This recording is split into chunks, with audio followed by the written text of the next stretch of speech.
Hey guys, it's Bree and welcome to my channel, Just Breizy. It feels so good to be back making a video for this channel because it's been quite a while. I wanted to make this video because, as you know, a lot of my videos on here have to do with mental health, my own journey with mental health, my use of medication to sort of keep my anxiety and my depression in check. And I found myself in a situation this summer where my husband and I were gonna go away without our kids. And a lot of people were like, oh my God, that's amazing. Look at Walty. And I wanted to feel that way. I wanted to feel like, oh my God, this is amazing because we've never been away anywhere without our children before. But the idea of getting on a plane with my husband and our children being here caused me to spin out. That's just sort of what I use. Spiral, spin out. And for the months leading up to it, I was saying to my husband and to other people, I really want to book separate flights because I had sort of the thought in my head that if God forbid one plane went down, the other one would still be there to parent our kids. We wouldn't leave them alone without us, la la la. And all but like one or two people thought I was absolutely insane, as I'm sure you might listening to this. But in my head, it was very rational because when it comes to what we call triggers for anxiety, being on a plane for me is one of them.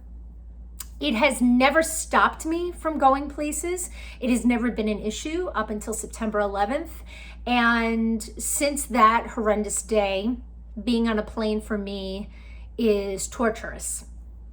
And in the past, I would experience severe anxiety attacks getting onto planes. But again, it never stopped me from going anywhere until this summer when the idea of perhaps something happening and my children not being with me was really sort of getting in the way of me enjoying the summer, because I sort of had this thought in my head of this trip coming up that was going to be amazing. But I couldn't find joy in getting there because I was so anxious about it.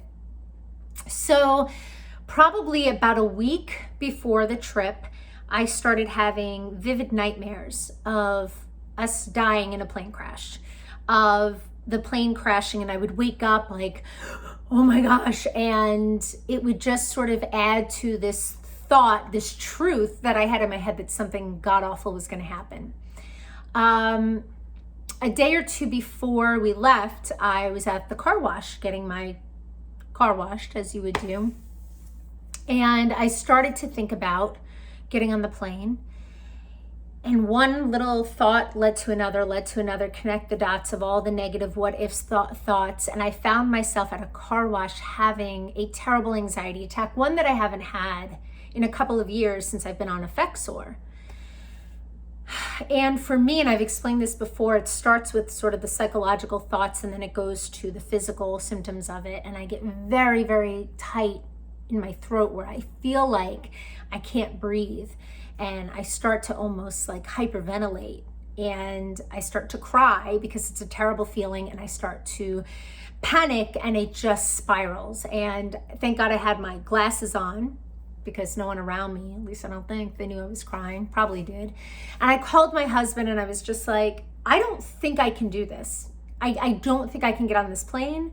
It is not worth it. I can't do this. We are never doing this again. We are never going away without the kids on a plane. And I couldn't get myself together.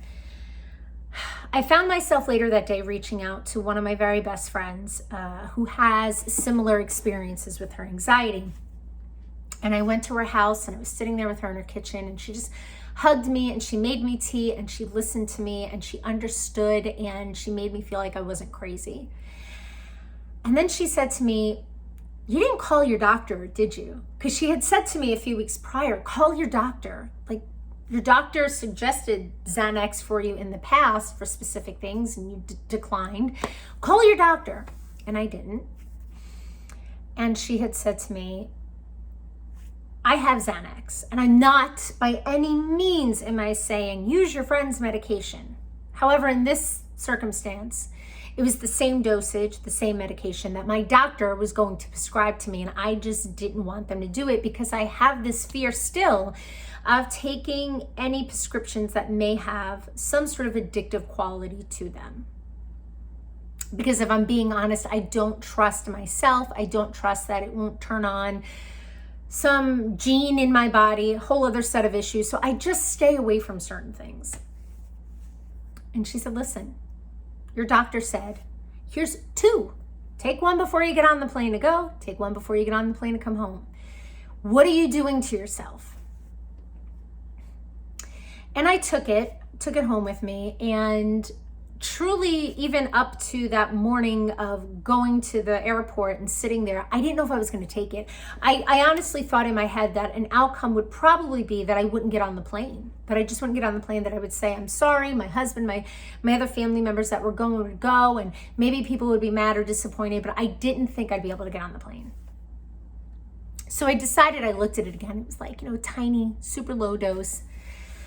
And I'm like, you know what? I could either not get on the plane or I could take this and get on the plane, but I'm not getting on the plane without taking it. So I took it. And about 20 minutes later, we're sitting there in the airport waiting to board, and I just felt calm.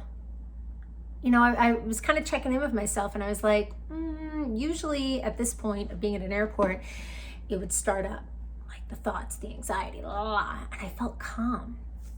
And then we went to walk onto the plane, and I started feeling a little bit creep up, but then we walked to get on the plane, and usually that's terrifying for me. And we get on the plane, and I sit down, and I looked at my husband, and I'm like, I don't know what's going on, but I'm okay. I'm actually okay. Because when I tell you the way it has been since September 11th, 2001, is that I would white knuckle, right, the armrest, and hyperventilate and cry, and it was terrible. God forbid there was turbulence. Forget it. I was calm. And then I was like, all right, I'm going to still, do the things that I know I need to do to just sort of focus myself and listen to things that calm me down and just focus on my breathing. And, they're doing the safety check, this, that, and the other. And we go to take off and nothing. Now, the way I describe it, because I don't want to say I felt nothing, because then people are like, see, you take medication, you're a zombie, it makes you void of feeling. No, that's not what I'm saying. The way I can best describe it is that usually when I have an anxiety attack of that caliber, it's like somebody turned the faucet on to all of these intense emotions. Anxiety, adrenaline, but not in a good way, fear, terror, things that just make me upset. It's the faucet is on, and it's just going.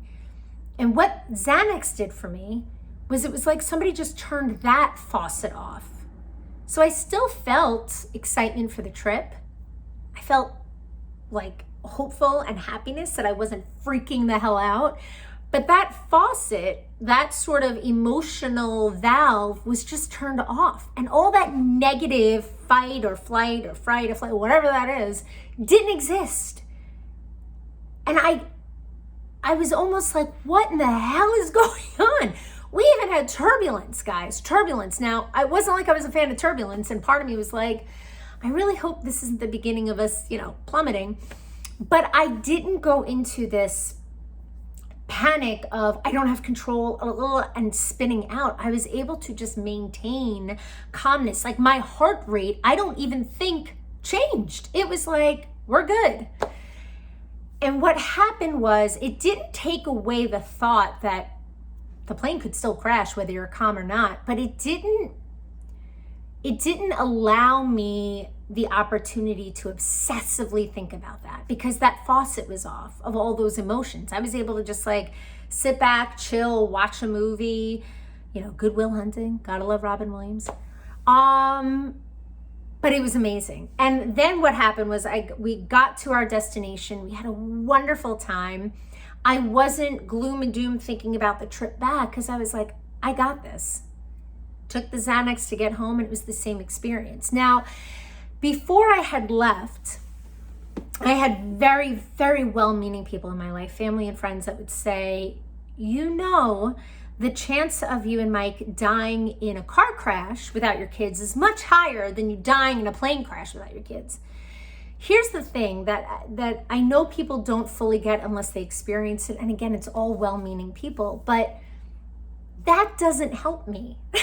Like, I'm a smart enough, educated woman to know statistically and chances are and probability of, but that doesn't help because in my head, that's not what's causing the anxiety. Now, do I get anxious thinking about us being in a car without our kids? Sure. But it doesn't cause me to go into this like spin out like a plane does. So trying to make it go away with statistics does nothing for me. Absolutely nothing. Telling me that I'm thinking irrationally does nothing for me because in my head it's very rational.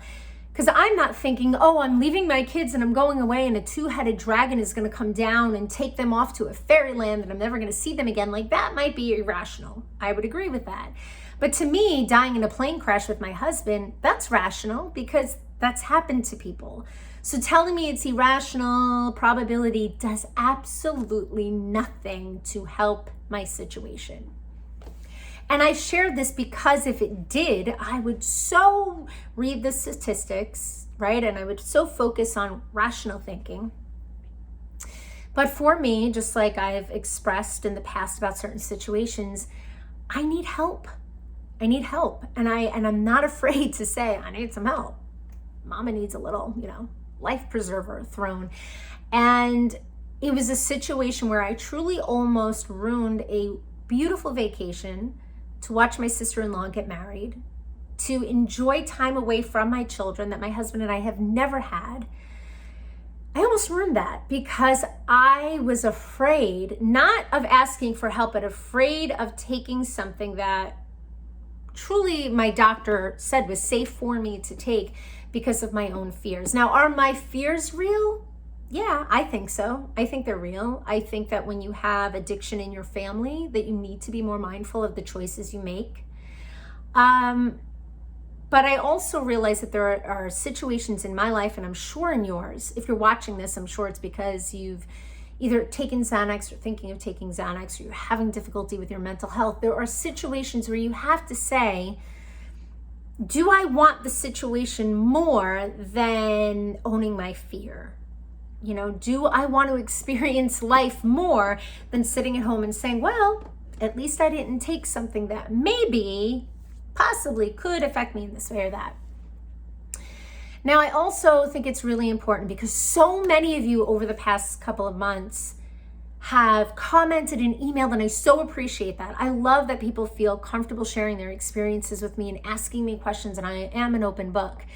But like I say in every video, I'm not a doctor. I'm not a psychiatrist. I'm not a psychologist. I have no qualifications to tell you what medication will work for you, what dose, what you shouldn't have with another. So if you have any of those questions, because I know a lot of you do, my advice to you is please call your doctor. Call your doctor and say, I have a question. I have questions that I need time to ask you. Make that appointment, get those questions answered.